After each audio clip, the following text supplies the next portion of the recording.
That was a really, really shit day. Now, that was actually categorically probably the worst day of my business career. And let's be clear, although we are on the record here, aren't we? But most definitely. This has all been shown. But the truth is that they'd signed the legal documents. There was no out.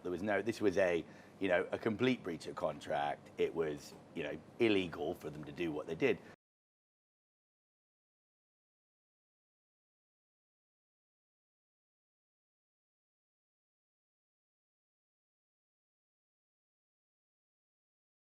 Good evening, everybody, and welcome to episode 5 of Behind the Curtain in association with WeWork.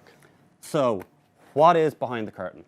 Behind the Curtain is a secret chat show where nobody knows literally who's behind these curtains until we bring them out up on stage. Yeah. I'd like to thank the studio audience for coming out. We would not be able to do this with all of you. So huge round of applause. Thank you so much for coming out. We appreciate it. Also, we would not be able to do this without sponsors. So we would like to thank Smith & Williamson and, of course, Oracle NetSuite. So thank you so much, guys. Thank you so much, guys. So, we're halfway through the series. Halfway through. Who thought we'd make it? Yeah, look, about 20 years older. Good. Yeah, it's all good. But some weird things have happened so far. Yep. Some shocking things. We've had the founder of Monzo Bank lose a fintech quiz to a member of the studio audience, which is pretty awkward. So awkward, so awkward. We also had Michael Atkins-Smith on the show, who's the founder of Calm, and he was telling us how his mother used to tell everyone what he did, but she was giving out the wrong URL. She was giving out a URL to a porno site. Awkward. Awkward. That was more awkward. Yeah, it was. It was ridiculous. But the real reason everyone's so here... proud of her son. Yeah, he's doing so well. The real reason everyone's here is to find out the mystery entrepreneurs behind the curtain. Like we always do, we put out some clues online. Yeah. Got some terrible guesses again. We did, but some good ones. We got some good ones, right? The first clue we put out was that our first entrepreneur has spent more money in Harrods than anyone else in the world. Any guesses? I'll jump at Blank once. faces. Also, the second clue we gave out was, apparently, rumour has it that this person set up the first online bank in the UK. Any guesses on that one? No guesses? No guessers? No, none of you guys guessed online then anyway. Okay, Yeah. all right. Okay, fine. Guys, give a huge round of applause from Ricky Knox from Tandem Bank. Also for Norris Koppel from Monese. Come on in, guys. Come on in.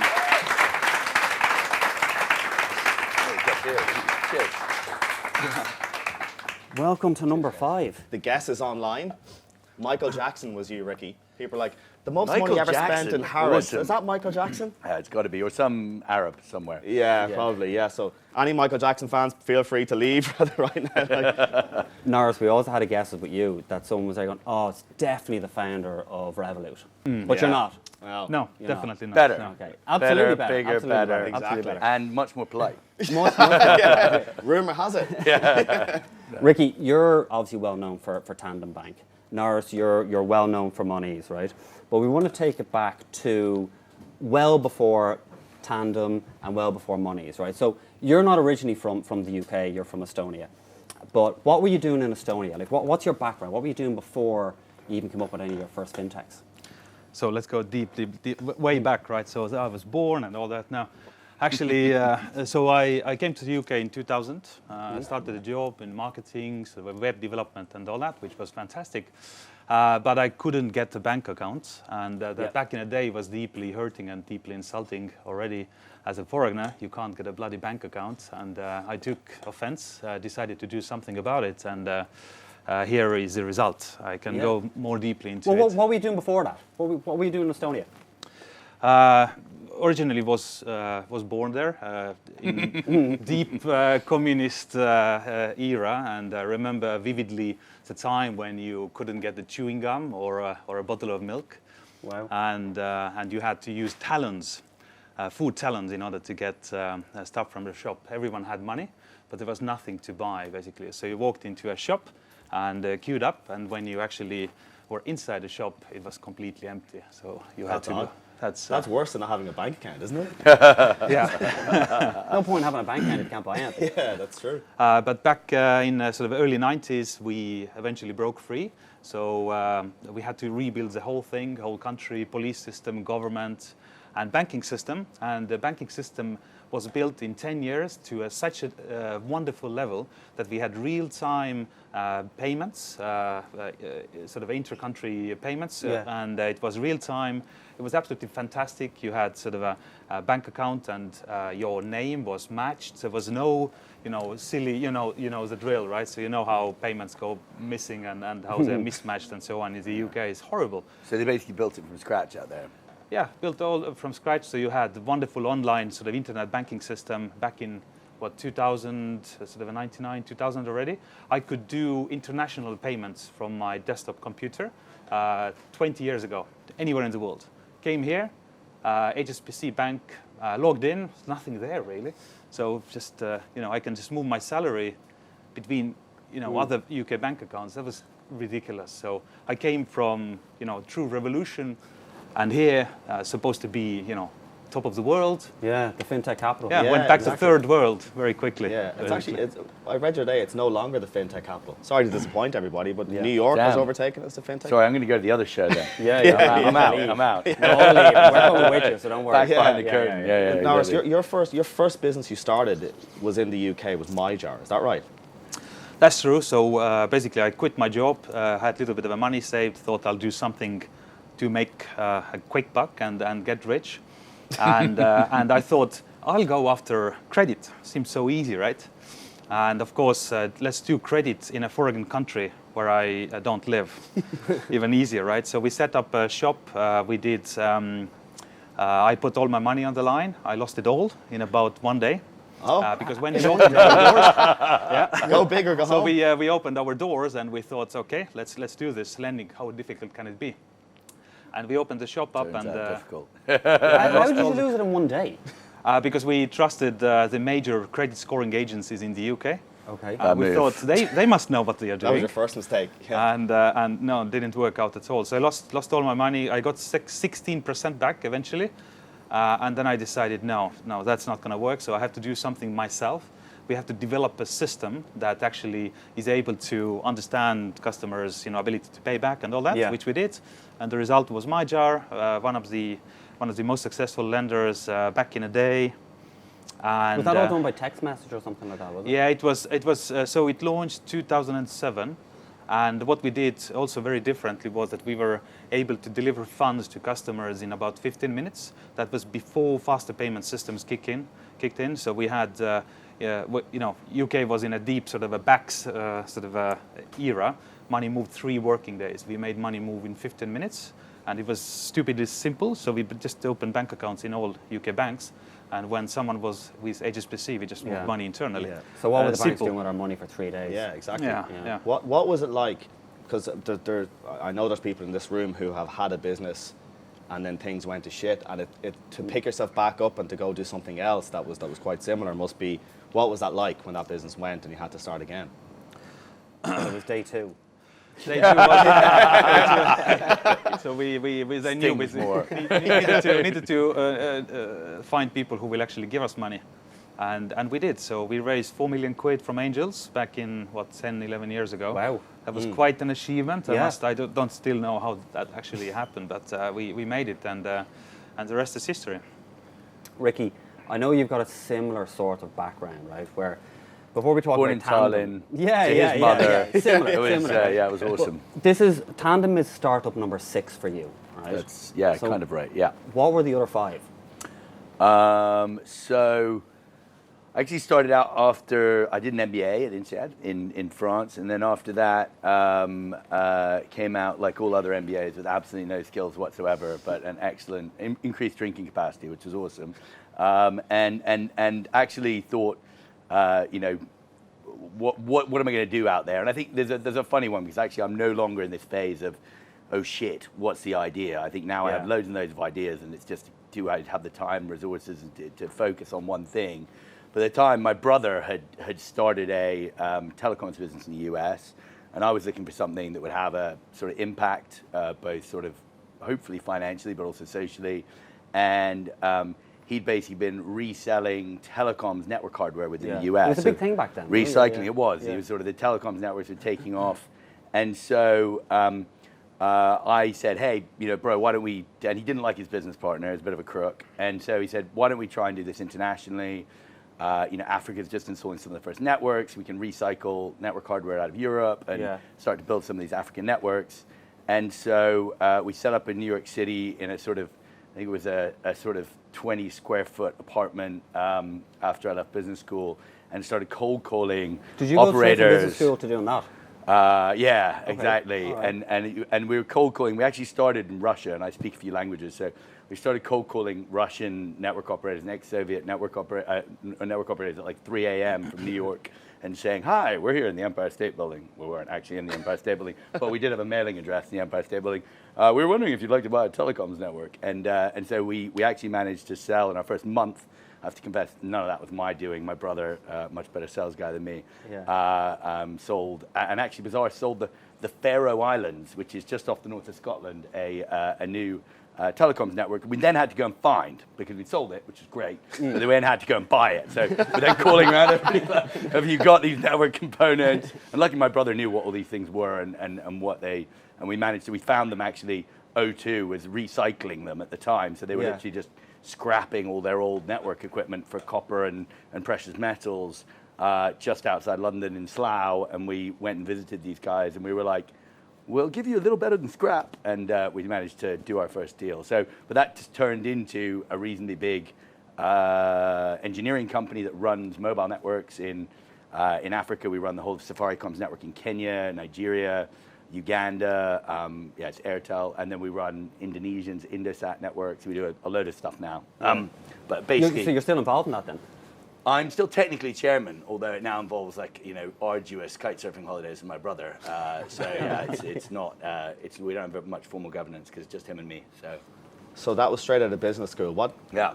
When did you make the decision to leave that? To not leave it, but to step aside? Well, actually, it was sometime around the time that my brother was throwing the telephone at my head, and the room was still only about as big as this sort of area here. And my wife had come out as well to hang out with me, or girlfriend at the time was going to be wife.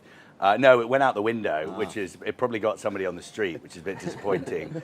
And my wife took me aside and she was like, I'm not sure this is a really super healthy relationship. So I went to start at the UK. Between you and your brother? Or? Yeah, between me and my relationship. Okay. Yeah, no, but me and her were fine, apart from the fact that she was almost in the way of the phone.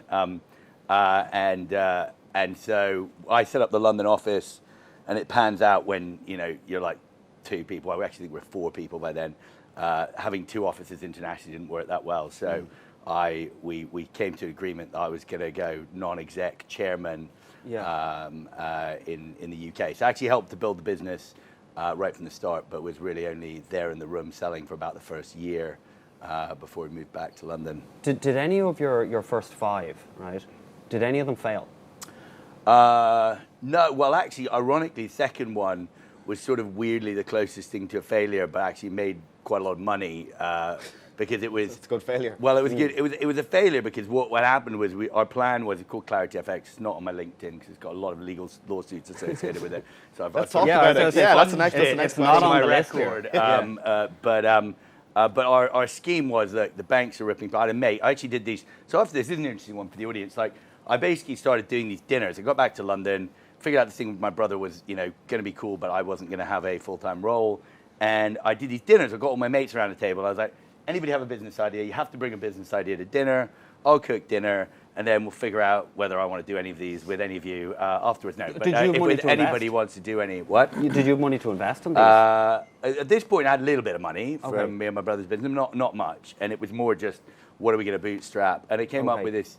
One of my mates who was an FX trader was like, we're absolutely skanking a lot of these big corporates. Some guys are getting ripped off for 4 or 5%, and we're talking people who are doing $1 billion a year, huge amounts of money that the banks are making on the FX desk. And I know who we're fucking. We won't mention the name he was at or his name. The bank was at. Do it. But yeah, and he and so maybe we can make something out of this. So we actually built this software that we then sort of back-fitted to who we knew they were ripping off by actually getting some data from these various customers and some potentially internal data, and built this algo that basically would identify how much money they were losing versus something called the WM fix. It's a bit technical, but it's like a liquid point in the day at 11 o'clock in the UK markets. And And then we basically went out and started peddling this software, and which was a really nice idea. And we were going to say 20% of whatever we save you, we'll take in fees, and we'd contract that up front. So we went to like the first, corporate, and we knew they were getting skanked because they were getting skanked by my mate's bank. And we were like, we thought we could probably save them insider information. We actually knew exactly how much we could save them. We could save them 62 million quid a year. So it was going to be a big one at 20%. And so we went in to pitch them, basically we got like halfway through this, and the treasurer we're pitching the treasurer, which was our error. Treasurer starts going really fucking white, okay? Because he's thinking, fuck, I got taken to the rugby that time, and oh my God, they took me to the Monaco Grand Prix, and oh my fucking God, have I been completely skanked for the last, So he's basically got his job on the line. But halfway through, he said, look, guys, I'm really sorry, but you're gonna have to go. I don't think this is gonna work for us. See you later. Fuck off, basically. And so the next one, we had the sense to go for the CFO, but it's quite hard to get all the CFOs when you're kind of a blagging entrepreneur. And so I had a mate from, one of my old employers. I'd been in venture capital, guy from MMC called Alan Morgan, introduced me to the CFO of McKinsey in New York. So I went out there and we pitched him. And we were like, luckily, don't bring the treasurer in the room. Treasurer, stay somewhere else. And we said, look, we can run this on. We actually didn't know how much they were losing on FX, but we ran it on there. We said, can we have your trading records? Ran it, saved, basically figured out we could sell them 6 million quid, came back. Said, look, we need to sign this contract first that says 20%, and then we're like, okay, we can save 6 million quid, and actually it worked out. We went and renegotiated with their panel of banks. So how was that a failure? Well, it was a failure because there were two problems. One was fucking impossible to sell this product because actually you basically got the guy you were selling to fired immediately. So that was problem one. All right. And problem two was it turned out there was basically a list of 20 firms that were getting skanked in the world. That were getting really, really skanked, generally sort of 20 million plus, because we wanted to make some decent money and we knew we were going to have a low hit rate. And of course, as soon as you worked with any one of those firms, suddenly they weren't getting skanked. So you had a market size problem, which was every time you did something, the market size, like if you hit the top guy, the market size halved, and then the market size halved again, and you were never going to go back and make any more money out of these guys because you'd already hit that one. So there was a sort of a xylophoning market that sort of disappeared as you went through it. And of course, sometimes you pitched them, and then they'd just figure it out for themselves, and then the market would just go like zip. So it was like, so that was why it was shit. But it actually worked out really well because we apart from the fact we got a big lawsuit. In fact, about 3 big lawsuits from the banks. Still ongoing. We closed the entity. We're going to get into trouble now for talking about it. And we sold the software. So it was good because after 18 months and about sort of 50 of these meetings and being sort of rotten tomatoes thrown at us by a few treasurers and the various things. Like there was a warning in the Association of Corporate Treasurers was like, do not receive these guys. So otherwise you're going to get fucked. So anyway, it was kind of a disaster because we got loads of lawsuits. But actually, we sold the software and we made quite a lot of money in quite a short space of time. So it was a big win in that way. So anyone that went with you was getting fired while you were making money, but saving them money at the same time. Saving the company money, but getting the treasurer fired. So it's kind of like taking one for the team. Yeah, that's the way you sell it to me. I was asking them to. Yeah. Not myself. Yeah. Norris, we'll go back to Monese because wow. Sorry. I've got good stories also. So actually, I didn't get to the proper story. So I sold that bit and did some other bits and pieces also in sort of lending and tech for lenders and so on. And I was sort of actually getting quite a nice traction with my tech company. And I took some time off because I'd been working for many years with no holidays, sort of putting my family in a bad place. And I thought, I'll just take time off. Went to Florida, 3 months, nice, beautiful beaches, all that, and also started dreaming about sort of I had a little bit of money. I thought, okay, what should I do? Should I, stay here, on a beach forever almost, or go to New York or somewhere else and stay there because I had a little bit of money put aside. And I really saw this happening. But then I realized that I actually don't like US that much, and Florida. Sorry to the American viewers. You're not doing any favors here. And interestingly enough, I brought lots of self-help books with me.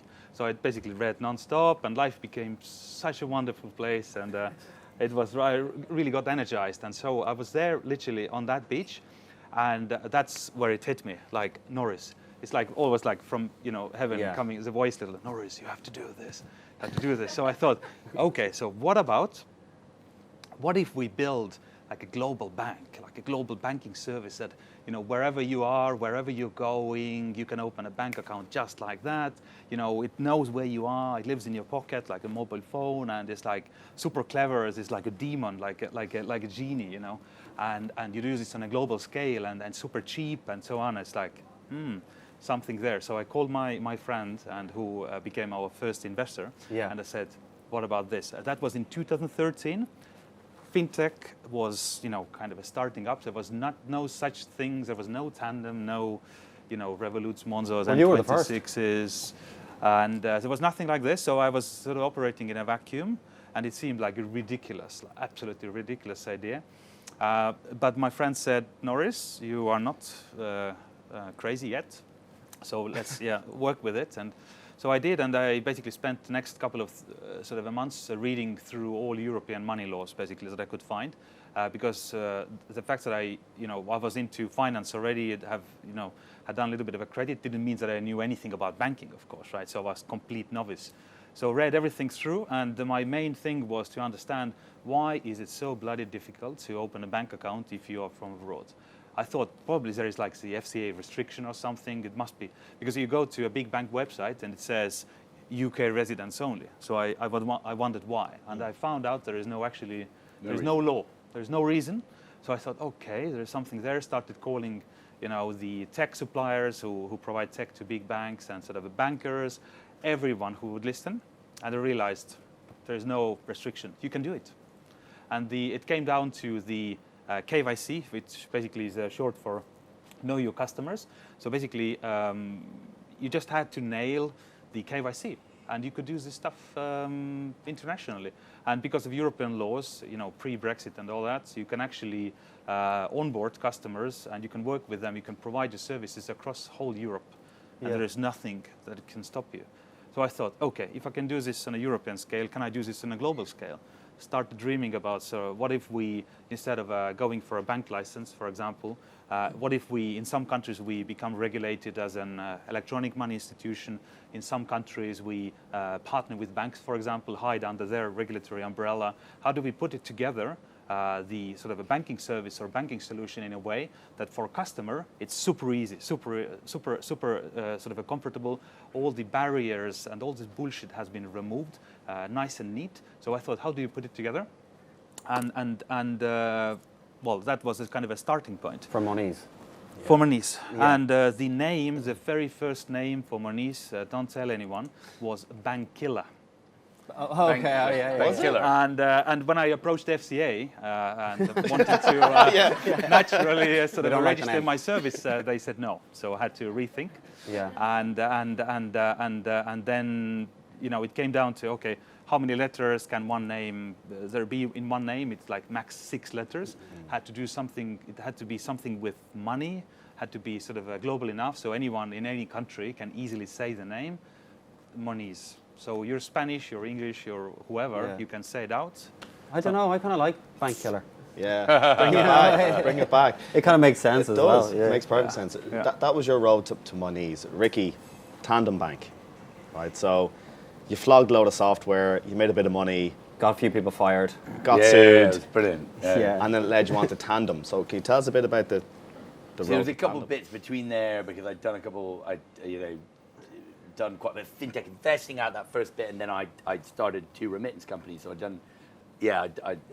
sort of been involved with disrupting various bits of financial services.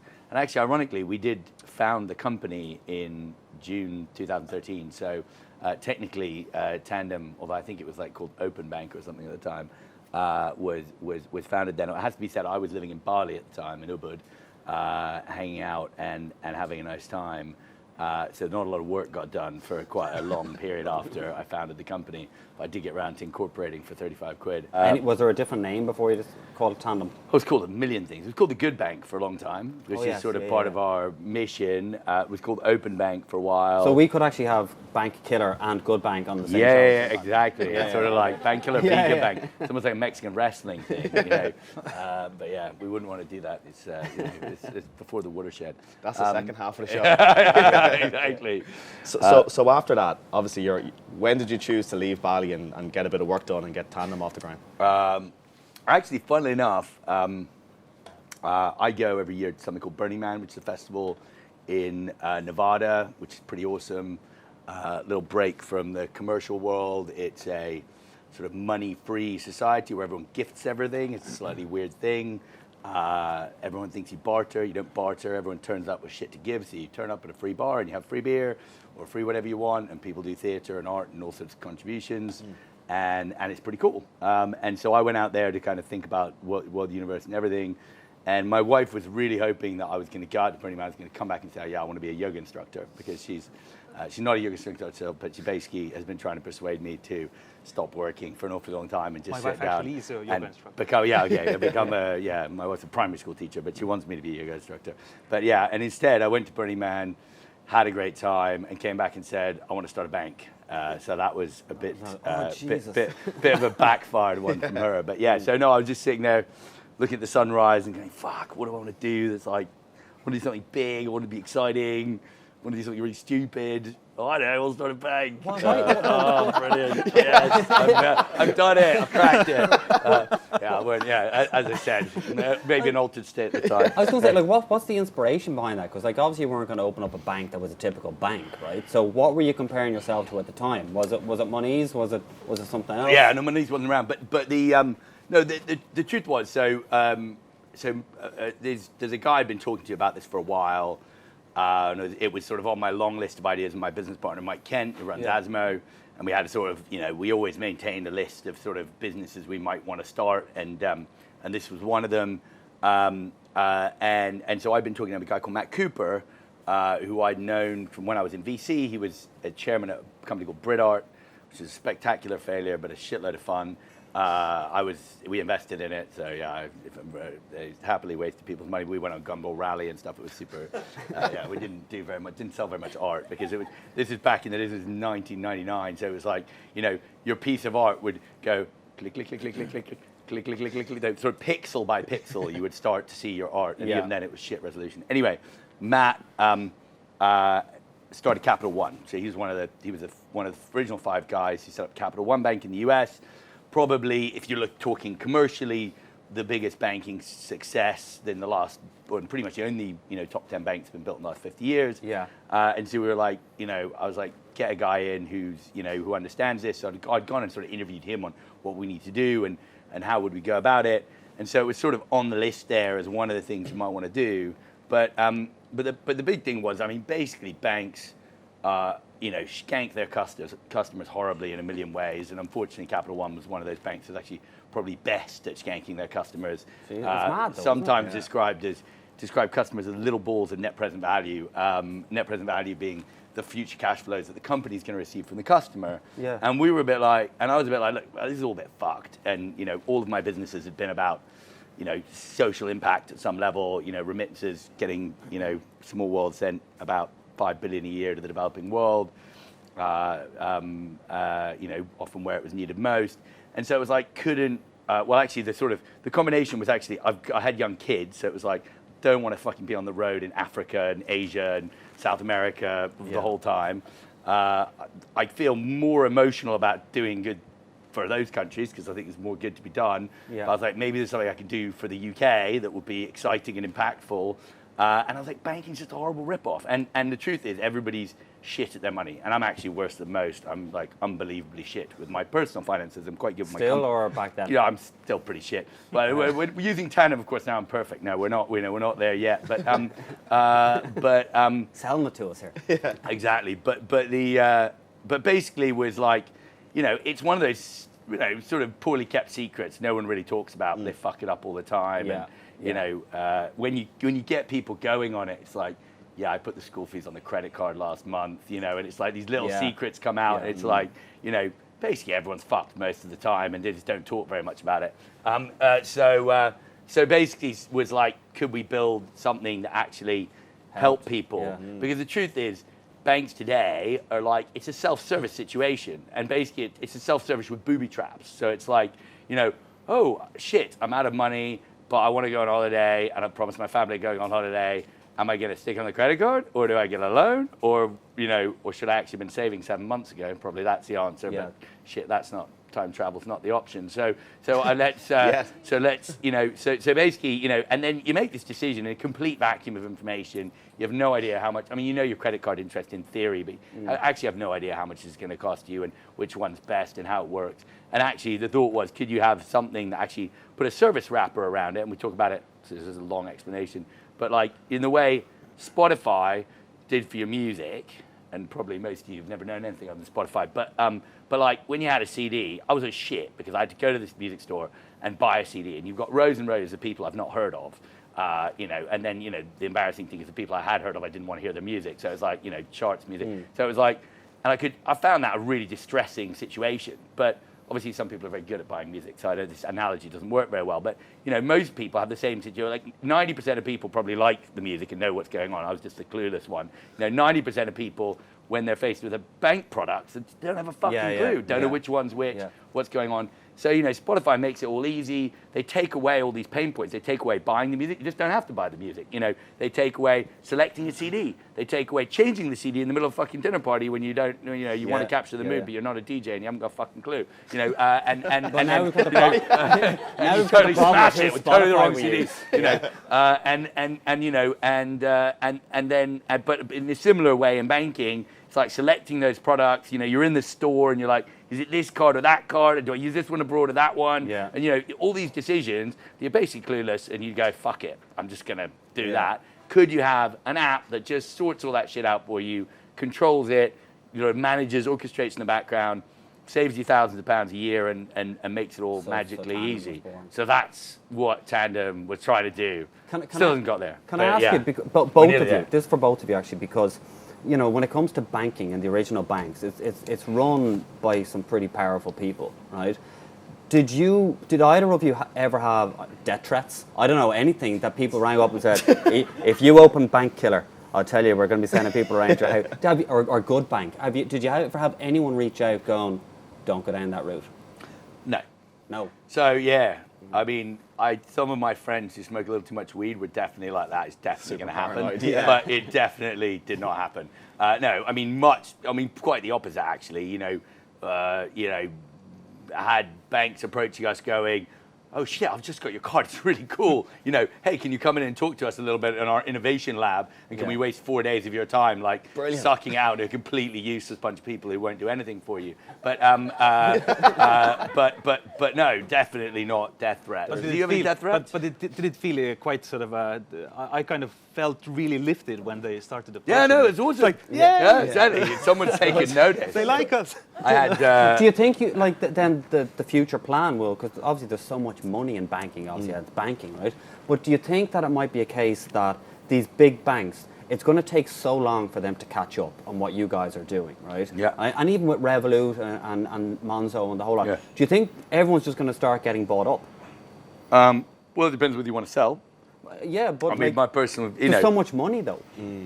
Yeah, I mean, I'll give you a trillion for it now. My view from the top, according to people I know who really know these CEOs and the banks and what they'd spend, they'd probably only be willing to spend. Remember, Barclays is only worth 40 billion quid. Okay, 40 billion sounds like a big number, but you know, Revolut got value of 1.6 billion. Okay, so the view of the guys I'm speaking to is like over about 500 million quid. It's big move for them to go and buy somebody. You know. Yeah. So and could they ever justify buying a bank with fuck all profit and near to fuck all revenue? Most definitely not. So the truth is they're never going to be able to buy us because, you know, Revolut's at 1.6 billion. You know, they've got 2.5 million customers, but a few million quid of revenue. You know, and so you know, by the time Revolut gets to a stage they could justify it on revenue, they won't be able to afford it because it'd be worth more than fucking Barclays. Well, you know, so it just doesn't add up that way. You're going to be doing mortgages soon enough as well, aren't you? Yeah, we do mortgages already. Yeah. Like so, like again, like are banks even going to be around then in the future? That's the thing. Yeah, I mean, personal view. I mean, it'd be interesting to hear what you think, Norris. But you know, you can look at retail right now. You know, okay, Woolworths is gone. You know, sunk beneath the waves. You know, but there's still a few retailers out there doing okay. Yeah. Some retailers done a fucking awesome job online. You know, the offline guys have gone online. Most of them didn't move until, you know, they couldn't be leaders in the sector. But like John Lewis, still buy a load of shit on their website. It's actually pretty good. Yeah. You know, I mean, so what you'll have is you have this hybrid. You'll have kings of, you know, you have the Amazons that come through and actually have a much bigger global scale. Because in banking, it's very easy to think, you know, even HSBC, the world's local bank, you know, there's no HSBC retail bank in, you know, 18 out of the 28 European countries. Like, this is just not a international bank. It's a bank that bought a French bank, so it's got a little bit there. It's obviously got something in Hong Kong and China. Just good market, you know, but it's got bits and pieces all over the place. But there isn't a global banking brand. JP Morgan's got, you know, fuck all. Yeah. They're one of the biggest banks in the world. So such a thing as a global bank doesn't exist. And indeed, global retailers didn't really exist. And Amazon is now a global retailer. So I think you're going to have this sort of super class of, and not one or two, but possibly 5, 10, could even be more, sort of successes on the global banking scale. And then you're going to have guys who transform. You're going to have a JP Morgan's got a fucking shitload of money. Some of them will move into the back end and do pipes. Other ones will go and actually go, shit, we're going to spend the 50 billion that we need to spend to actually make this shit work. So you're going to, it'll be a very different market structure. And some will go bust. You know, some of the rubbish ones that can't afford to invest and sort their tech out will go bust. But that's going to happen over 10 years, not over 2. There was something we wanted to ask you for a while, Ricky. I'm sure Sounds people. exciting. I'm sure. Be good. Yeah, it is. So I'm sure there's people watching the show, right, that own businesses or get paid a wage in a regular job, and you may check your bank account and see the wages didn't go through. And oh, that's a pain. That's really shit. Or you're waiting for a supplier to pay you and it doesn't go through, and that's a fucking nightmare. 29 million pounds you were supposed to get invested in Tandem, and I opened the laptop one day, and I seen that 29 million pounds had been pulled, and the investment didn't go through. Can you tell us about that day? That was a really, really shit day.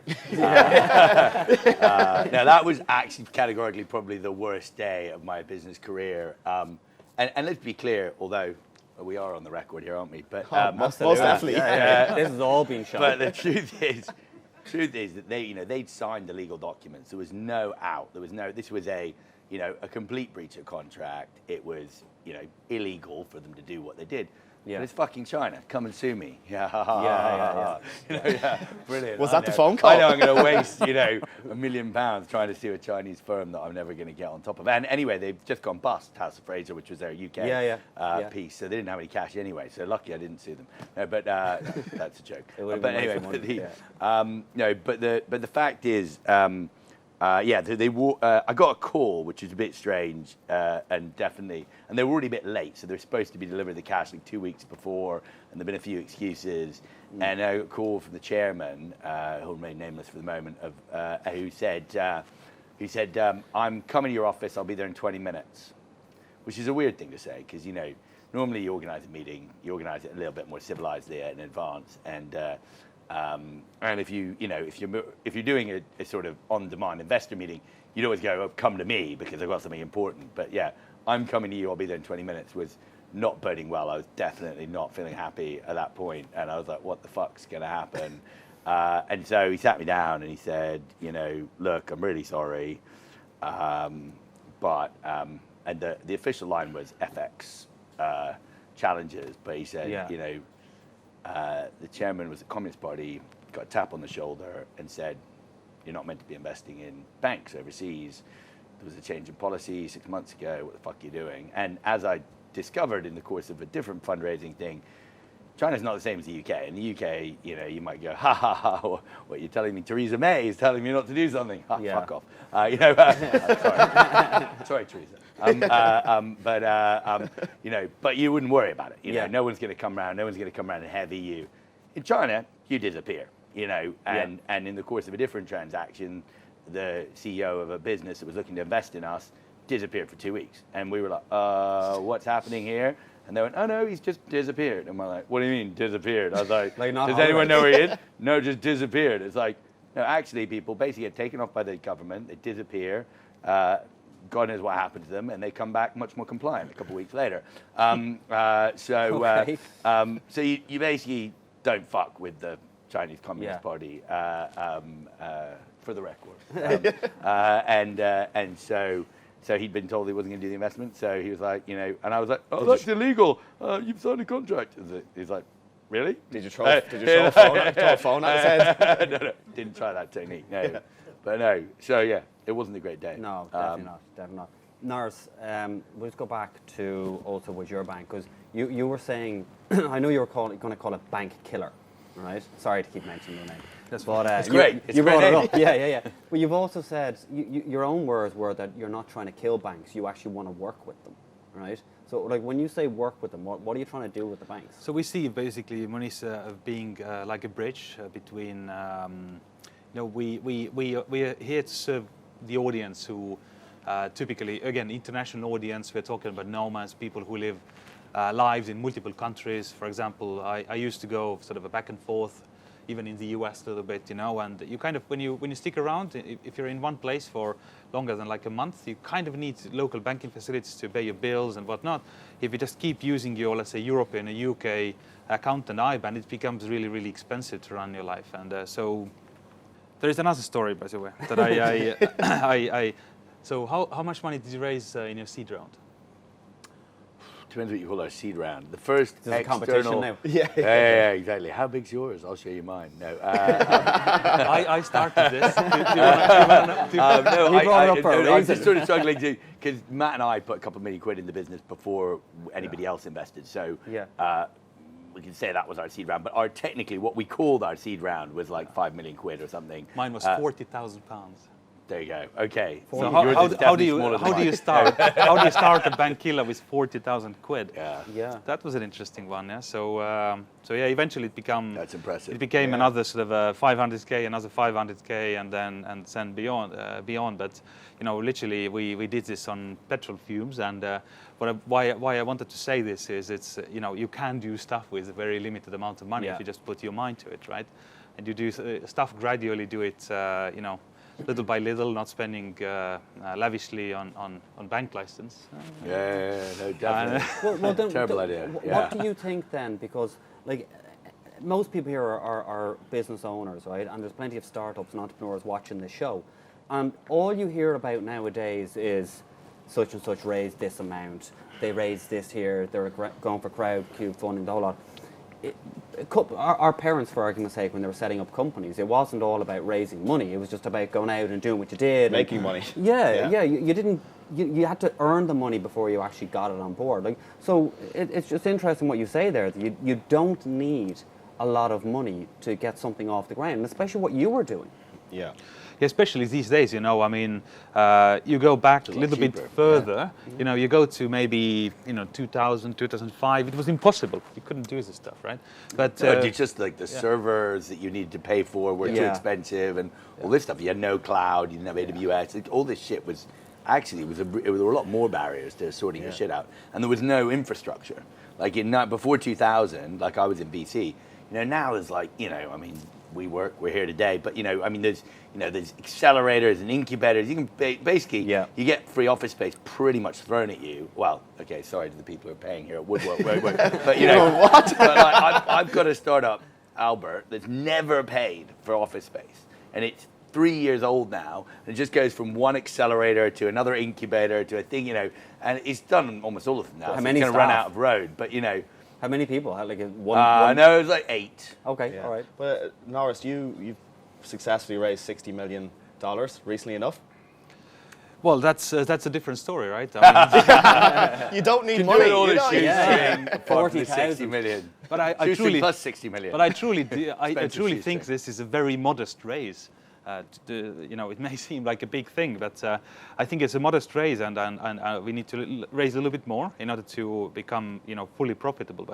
But the story is a very humble. The beginning, 40K, and then beyond. I mean, we started in my not in a bedroom, but I had a sort of a spare sort of a office, and you put a bunch of guys in there, like no one, there's no salaries, you pay with equity and the usual stuff. Yeah. And when we actually eventually launched, I think we were like 20 people or so. And that was 2015. And first, so when you say Norris, Monese was the first UK bank, that's not technically correct. But what is technically correct is that we were the first UK mobile-only current accounts that had ever launched. So because guys who got bank license, they could call themselves a bank, but they hadn't actually launched a current account. So that's. I guess no one is challenging me on this one. There was. I incorporated my bank before you started, but in terms of who's getting in. Well, we did. Starling called themselves the first mobile-only current account, but that's because whether current and account. Mark Mullen from Atom said he's UK's first also, mobile-only Tom bank. from Monzo, when we asked him on the show who was the first bank in, he didn't say you, or he didn't say anything. I can't remember who he said. But it was definitely okay. We'll take your word for that. But imagine, so it's it was a mobile-only thing because it was a whole generation of online banks. He said Metro Bank, did he? Yeah. Well, that was that wasn't an online bank, but But he also went, well, technically. I was like, okay, technically. But think about how cool. Yeah, he's right. Yeah. How cool it is that a bunch of guys sort of started dreaming about stuff in 2013. Yeah, we were dreaming at the same time. There was actually an origin to this dream, though, which is in December 2012. They changed the legislation to allow what was called Option B into the licensing. Obviously, that wasn't part of your plans, but so before that, you had to raise, and a couple of private equity houses did this. They raised 100 million quid. They hired, incredible numbers of expensive people. They built all their software systems. Then they applied for a banking license, and the Bank of England went, "Fuck you," and they just literally lost like 100 million quid, bang, So there were 2 or 3 of those. Yeah. And so the Metro actually got it changed because they'd sort of pioneered this.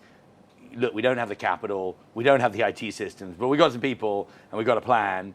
And then give us a license first, and then we'll raise the capital and make the plan. And they actually, Vernon Hill, who's quite a charismatic guy, managed to sort of plow his way through the British regulator and persuade them to open up this new route, which opened up in December 12, which was sort of 6 years after he'd started. And then that was when we kind of went, oh shit, maybe we could actually do this rather than sort of writing on a piece of paper about it. Before we get on to what you guys do in your spare time, right, we just want to talk to you, Ricky, quickly about the whole Harrods thing.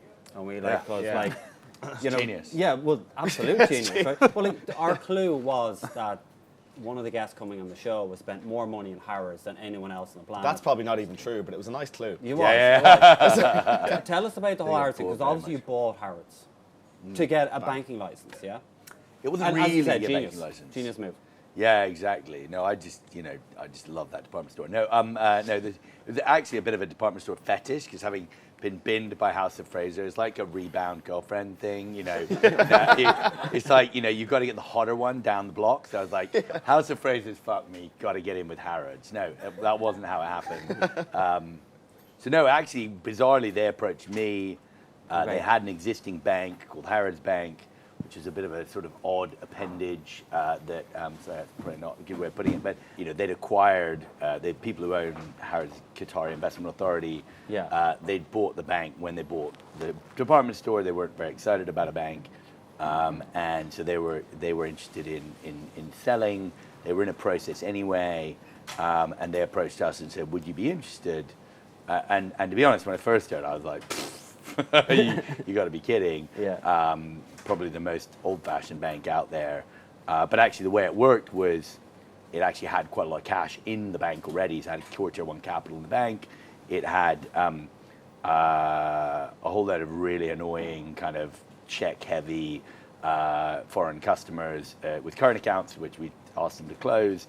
And it had some mortgages and some fixed-term savings accounts that were generated online and were kind of not Tandem's target customer at all, but essentially we had an option to buy the bank with equity and therefore essentially backdoor raise a load of capital. And I don't know whether probably people don't know, but banks in general, and I won't give specifics of this deal, but are often valued at below, at a fraction of net asset value. So even Barclays and the other guys are valued at net asset value. What does net asset value mean? It's the closed down value of the bank. It's basically after you've shut everything down and taken in all your loans and paid back all your savers, what's left in the tank. So Very it's little. like, it's basically like, and for a loss-making bank, it's just the cash you've got in core tier one capital. So that doesn't mean much. Banks are weird because like cash in any other company is king. In banks, cash isn't king because you just get some more depositor money in and that's cash. But core tier one capital is king.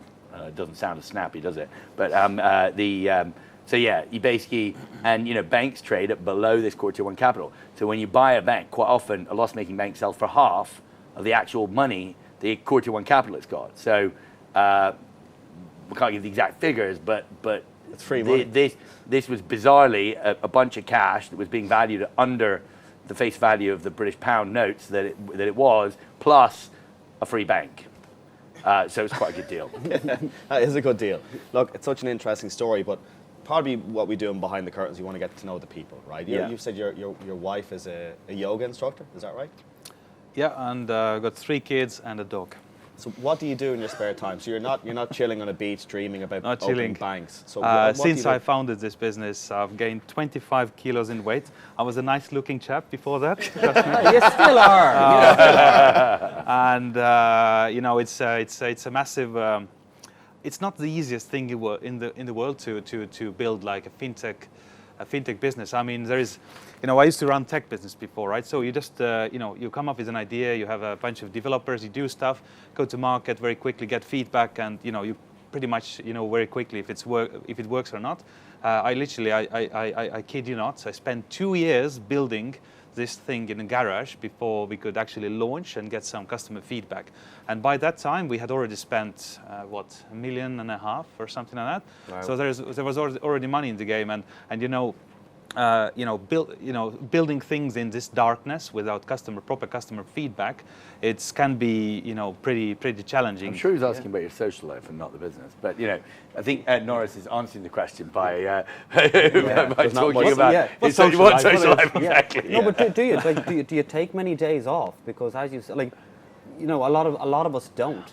You know, like I know myself and Graham, and we love what we do, right? So you feel like when you're taking a day off, you don't really need one. You feel guilt. You do, Yeah, you do of feel guilt. course. But then we get sick of each other, you Yeah. know, and it's like I need a holiday, you know. But like, do you genuinely take holidays? Because you said like in the past that you hadn't taken a holiday for quite some time. Do you now? Do you take more than 21 days that you're allowed?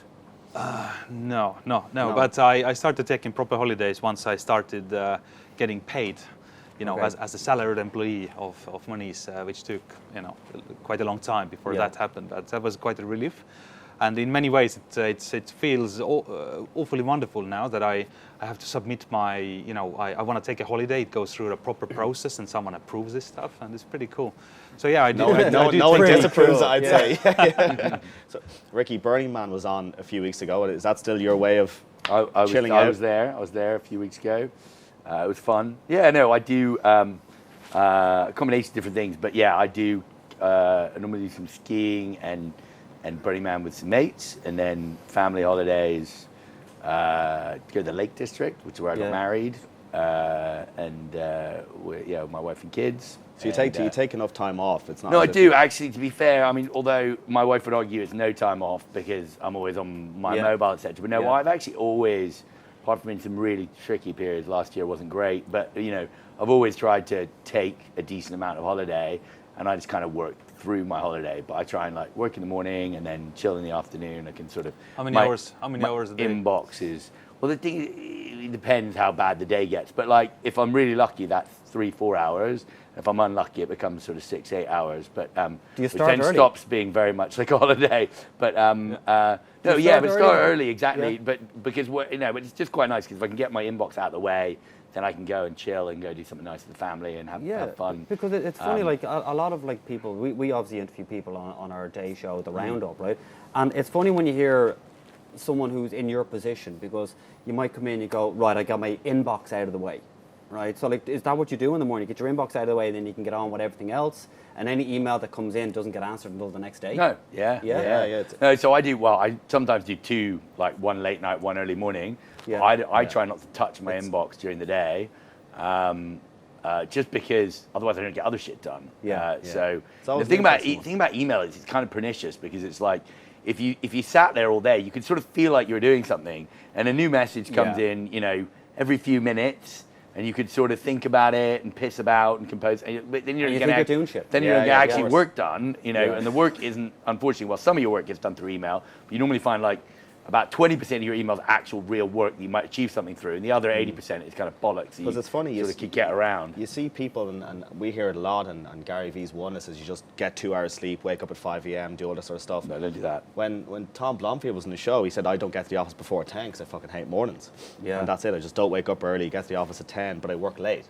Yeah. And you'll make up the hours. Yeah. Michael Atkins-Smith, obviously calm. He gets everyone into the office and they do a meditation half hour before they start. Yeah. Like, how do you guys deal with stress? Because it's obviously stressful what you guys do. Like, do you suffer from stress? Yeah, I mean, for me, I exercise in the mornings, and I also hang out with my girls and my family in the mornings. So what time do you start work? Start work at 9, but Okay. but I basically, you know, I get my kids up, I give them breakfast, I get them out the door. Luckily, their school starts at 8, and I go for a run, and then I go to work. What time would you leave? And that's so stressful. Well, today was like super hard to get out of the office. So, like on a good week where there's nothing happening that was massive, like 8, 9 o'clock, and then a bad week a lot later than that. Like, So, they're a long hours, you know, Yeah. especially when you've got wife and kids. yeah, but I say you're not going to see them in the evening, and I see them on the weekend.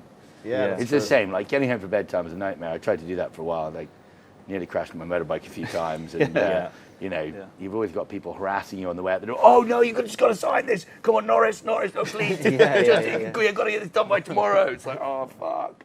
It's got to be home for past time. Then you feel terrible, and so I try and manage the feeling terrible time to minimize that. No, it's not. It's not. We did something with Tom Blomfield from Monzo when he was in the show. We got a studio audience member up, and we pitted him in a fintech quiz.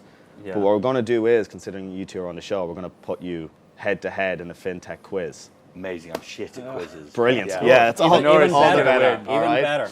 Car All Crash right. TV, people love Who's it. your money on? Left or right? Who's going to win? No, definitely Norris. Norris, Okay, okay. Norris. money's All all right. Norris. So no. Okay, 50 quid on Norris. I'm gonna plow through these, right?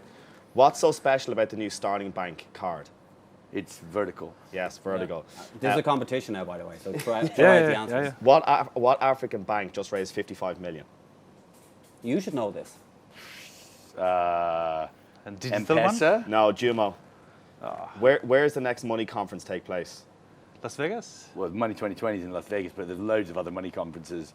I mean, Dublin. I think you got it they wrong. got that one. What month is it on? You're not going to get it either. It's June. What's, Yeah, answer next that one, money yeah. conference. Okay. Oh, Money Conf. It's Yeah, called, by the way, Money not Money Conf. Conference. Okay. Anyway. what's the ex-Barclays CEO who started a fintech business? What's his name? Anton Jenkins. Yeah. Came into our office for 3 months and tried to learn about banking systems. So you Didn't know- succeed, has to be said. So he started 10x. It's true. About to get canned by This is a CYG. quiz. Sorry. Name a chat. name 5 challenger banks, but you can't name your own. Monzo, Starling, Atom. Revolut's a bit of a stretch, not really a challenger bank. And Monese, which of course is. Who founded Stripe? Irish dudes. Yeah, Irish yeah, dudes, you're halfway that's there. why we put it in. Yeah. Begins with a C. Collison Brothers. Name 3 cryptocurrencies. Ethereum, Bitcoin, and Litecoin. Okay. What I did got this one. Bitcoin peak at? 20,000. Close enough. And last question: if you didn't use your own banks, who would you bank with? And you can't even say each other's to be polite. Monzo? Sorry. What are you apologizing for? Who would you use, Norris? I think I would go for Monzo as well. Why? Just out of Yeah. curiosity, why? I like this transparent things. This radical Okay. transparency. It really resonates with me. What do you think about the whole Revolut thing, the amount that they're doing, cryptocurrencies, everything? Is it a bank for all? No, I mean, it's not a bank, so it's a prepaid card. Okay. But also, you know, with Revolut that Nikolai has not got your back. Okay. You just absolutely know it. Just read any article about Nikolai or meet him in person. You know, whatever he says about you, like your FX, but you've got to be going, really? You? You're telling me I'm not paying anything to you? There's got to be wrong. There's got to be something get him on going the on show. there. Yeah, I don't think he'll come on now after that now. But hey, we'll Anytime. try anyway. Guys, we know you're busy. Thank you so much for coming on the show. Guys, can we get Appreciate it, guys. one more- Huge round of applause. Thank you so much, guys. Thank you.